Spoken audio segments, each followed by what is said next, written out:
Welcome back to the channel. So MPPSC part A revision series में आज हम लोग देखने वाले हैं कोल जनजाति। तो चलिए शुरू करते हैं। अगर आप चैनल पर नए हो तो please like the video and subscribe the channel. चलिए कोल जनजाति के बारे में सबसे पहले हम देखते हैं क्षेत्र कौन सा आ जाता है। तो अगर हम बात करें कोल जनजाति की तो हमारे पास मध्य प्रदेश में जो कोल जनजाति है उसका जो हमारे पास मूल स्थान है वो माना जाता है रीवा जिले के कुराली गांव में। और रीवा संभाग में ही जो है सर्वाधिक कोल जनजाति देखने को मिलती है, या फिर हम कह सकते हैं बघेलखंड क्षेत्र में। कोल से हम याद रख सकते हैं कोयला खदान, तो बघेलखंड क्षेत्र में हमारे पास सिंगरौली हो गया, सीधी, शहडोल। तो ये जो हमारे पास प्रमुख क्षेत्र हैं कोल जनजाति के लिए। और कोल जनजाति के जो व्यक्ति हैं वो अधिकतर जो है कोयले की खदानों में कार्य करते हैं, जो है कोयला की खानों पर निर्भर है इनकी अर्थव्यवस्था और खेती पर निर्भर है। फिर हम आ जाते हैं कोल जनजाति जो है, इसमें हमारे पास कोल शब्द का अर्थ क्या होता है। तो कोल शब्द का जो अर्थ है वो होता है मानव। और हमारे पास मध्य प्रदेश में 11.67 लाख जनसंख्या के साथ प्रतिशत की अगर बात करें तो 7.62% के साथ कोल जनजाति जो है तीसरी बड़ी जनजाति में से आ जाती है।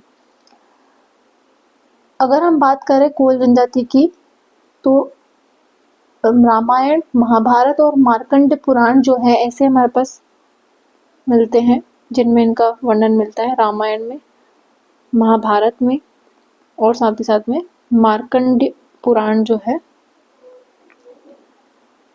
इसमें इसका उल्लेख मिलता है। हम सभी जानते हैं जो हमारे पास रामायण काल की जो हमारे पास सबरी थी जिन्होंने राम जी को बेर खिलाए थे, तो सबरी जो है वो हमारे पास कोल जनजाति की थी। वही अगर हम बात करें इनकी उपजातियों की तो उपजाति में हमारे पास आ जाएगा रोहिया, भौतिया, रोतेले और रौतिया। सब रोने रोने जैसा नाम दिख रहा है, रोहिया, भौतिया, रोतेला, रौतिया, ठीक है।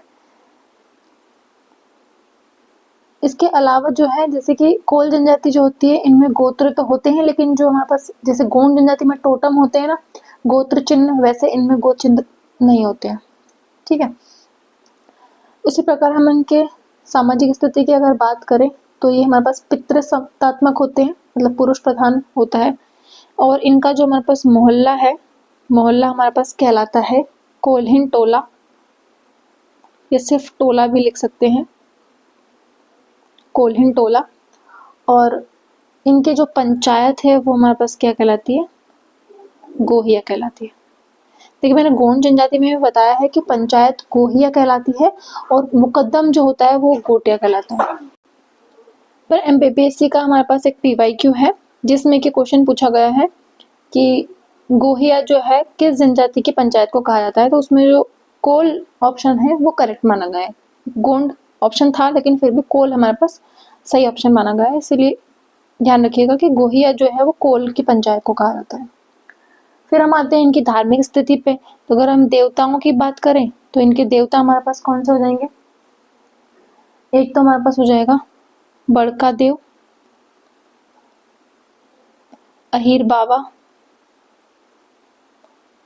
ये इनके प्रमुख हमारे पास देवता हो जाएंगे। इसके अलावा अगर हम बात करें इनके त्योहारों की और नृत्यों की तो हम पहले त्योहार देख लेते हैं। तो त्योहार हमारे पास है इनके, एक तो है हमारे पास हरियाली अमावस्या इनकी प्रमुख त्योहार है।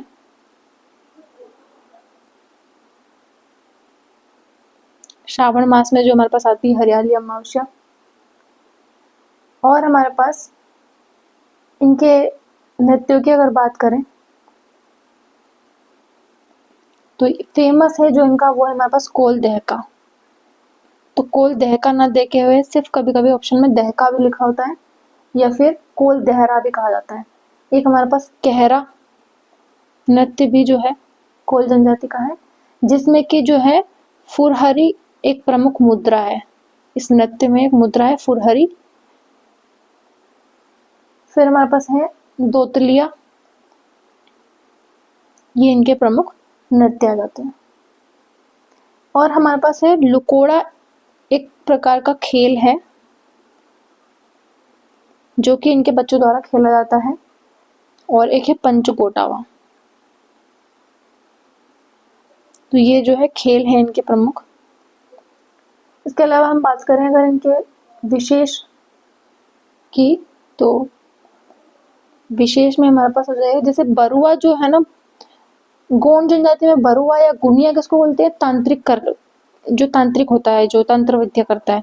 लेकिन यहाँ पे हमारे पास कोल जनजाति में बरुआ किसको कहा जाता है? धार्मिक कार्य करने वाले को। और जो हमारे पास तंत्र विद्या जानता है उसको क्या बोलते हैं? तंत्र मंत्र करने वाले को बोलते हैं भुइहार।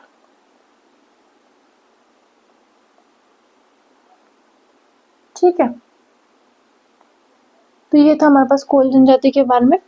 एक और हमारे पास विशेष बात रह गई है, इनके जो हमारे पास शादी विवाह के समय पे क्या करते हैं? विवाह स्तंभ बनाते हैं। तो विवाह स्तंभ बनता है इनका, जो कि हमारे पास प्रमुख हो जाता है मगरोहन। ठीक है, चलिए अब हम ऑब्जेक्टिव देख लेते हैं इससे रिलेटेड, तो वो चीज़ हमारे पास क्लियर हो जाएगी। चलिए पहला क्वेश्चन देखते हैं। पहला हमारे पास क्वेश्चन है, कोल शब्द का अर्थ क्या है? तो अगर हम कोल जाति की बात करें तो इसके शब्द का जो अर्थ है वो है हमारे पास मानव। तो ऑप्शन नंबर बी हमारे पास करेक्ट हो जाएगा। कोल शब्द का अर्थ ही क्या होता है? मानव होता है। मध्य प्रदेश की जनजातियों में कोल जनजाति का कौन सा स्थान है? तो प्रथम स्थान की अगर हम बात करें तो भील जनजाति आती है, द्वितीय हमारे पास गोंड आती है, तृतीय आती है हमारे पास कोल, और चतुर्थ हमारे पास आती है कोरकू। अगर जनसंख्या की बात करें तो 59.93 लाख हमारे पास भील है, 50.90 लाख गोंड है, और 11 लाख समथिंग जो है वो हमारे पास कोल जनजाति है। तो ये हमारे पास आ जाता है 39% भील जनजाति, 33% गोंड जनजाति, और 7.42% या 62% ये हमारे पास आ जाता है कोल जनजाति, और 4.72% जो है ये हमारे पास आता है कोरकू जनजाति। तो यहाँ हमसे पूछा है कोल जनजाति, तो ये हमारे पास आ जाएगा तृतीय स्थान। कोल जनजाति का प्रमुख निवास स्थान कौन सा है? तो बघेलखंड मैंने बताया था, कोल से हम याद रख सकते हैं कोयला, और बघेलखंड में हमें कोयला ज़्यादा देखने को मिलता है। तो ये हमारे पास रीवा संभाग और बघेलखंड जो हमारे पास है, अगर ऑप्शन दूसरी बार अगर हमारे पास रीवा संभाग आए तो ये हमारे पास करेक्ट हो जाएगा। निम्न में कौन सा कोल जनजाति का प्रमुख देवता है? तो अगर हम बात करें ठाकुर देव की, तो ये हमारे पास है गोंड जनजाति के देवता, और ठाकुर देव जो है वो कौन से? ग्राम देवता है। बूढ़ा देव की बात करें तो बूढ़ा देव बेगा जनजाति के प्रमुख देवता हैं, जिनका की निवास कहाँ पे है? साल वृक्ष में निवास है। और बड़का देव जो है वो हमारे पास आते हैं कोल जनजाति के। और इसके अलावा और बात करें तो अहीर बाबा जो है ये भी हमारे पास देवता है, और कहीं कहीं पे सबरी माता को भी पूजा जाता है, क्योंकि सबरी जो है वो कोल जनजाति से थी। ठीक है, नेक्स्ट क्वेश्चन है, कोल जनजाति का प्रमुख त्योहार। तो प्रमुख त्योहार भगोरिया की अगर बात करें तो ये तो हमारे पास किसका है? भील जनजाति का है, जिसको कि 2025 में राजकीय पर्व भी घोषित कर दिया गया है। कर्मा की बात करें तो ये हमारे पास नृत्य है, जो कि किस जनजाति का है? गोंड जनजाति का है। लोक नृत्यों का राजा कहते हैं इसको। हरियाली अमावस्या की बात करें तो ये हमारे पास श्रावण मास में, तो सी हमारे पास करेक्ट हो जाएगा। ये कोल जनजाति का प्रमुख त्योहार है। कोल जनजाति के प्रमुख नृत्य, तो अगर हम बात करें कोल दहका की और कहरा, ये हमारे पास प्रमुख नृत्य है कोल जनजाति के। ऑप्शन नंबर बी हमारे पास करेक्ट हो जाएगा। कोल नृत्य की प्रमुख मुद्रा क्या है? तो कोल नृत्य जो है हमारे पास कहरा, उसकी फरहरी जो हमारे पास है प्रमुख मुद्रा है, या फिर फरहरी या फुरहरी इसकी प्रमुख मुद्रा है। ऑप्शन नंबर ए हमारे पास करेक्ट हो जाएगा। वहीं राई की बात करें तो राई हमारे पास क्या है? बुंदेलखंड का नृत्य है, और ये हमारे पास क्या है? राजकीय नृत्य है। नेक्स्ट क्वेश्चन पर देखते हैं। कोल जनजाति में विवाह के समय बनाए जाने वाले विवाह स्तंभ को क्या कहते हैं? तो कोल जनजाति जो है उसमें हमारे पास विवाह स्तंभ बनता है, उसको बोलते हैं मगरोहन। मगरोहन, ऑप्शन नंबर बी हमारे पास करेक्ट हो जाएगा। कोल जनजाति के बच्चों को कौन सा खेल खेला जाता है? तो लुकोड़ा जो है और पंच गोटावा भी है, दोनों ही जो है इनका ऑप्शन करेक्ट हो जाएगा। C B and A B दोनों ऑप्शन ही राइट हो जाएंगे, क्योंकि लुकोड़ा और पंच गोटवा जो है दोनों ही कोल जनजाति के बच्चों द्वारा खेले जाने वाला खेल है। कोल जनजाति में तंत्र मंत्र एवं जड़ी बूटी से संबंधित व्यक्ति को क्या कहते हैं? तो कोल जनजाति में तंत्र मंत्र से जुड़े जो व्यक्ति हैं उनको कहते हैं भुइहार। ऑप्शन नंबर सी हमारे पास करेक्ट हो जाएगा। वहीं अगर हम बात करें गोंड जनजाति में, तो गोंड जनजाति में क्या बोलते हैं? बरुआ। जो तंत्र विद्या करता है उसको बोलते हैं बरुआ। और कोल जनजाति में क्या कहते हैं? भुइहार। कोल जनजाति के गांव को क्या कहा जाता है? तो कोल जनजाति में जो गांव है उसको हमारे पास कहा जाता है कोल्हिन टोला। तो टोला जो है वो हमारे पास करेक्ट आंसर हो जाएगा, या तो कोल्हिन टोला या फिर सिर्फ टोला। कोल्हिन टोला भी आ सकता है ऑप्शन में, तो ये हमारे पास ये ऑप्शन जो है वो करेक्ट हो जाएगा।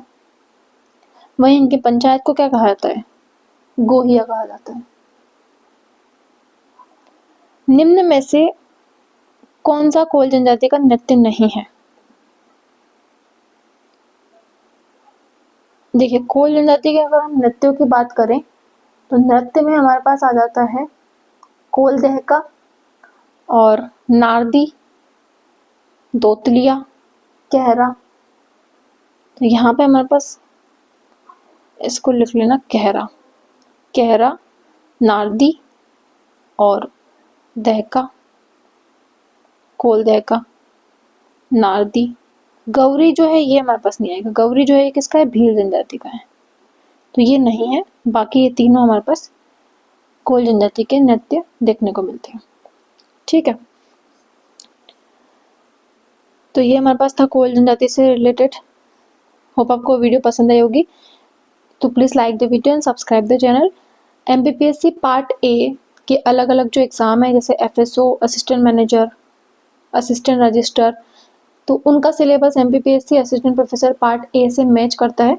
तो उनके पीवाईक्यू हमने डिस्कस किए हुए हैं, जिसकी प्लेलिस्ट में पिन कमेंट कर दूंगी, तो वहाँ से आप प्रैक्टिस कर सकते हैं। Thank you for watching.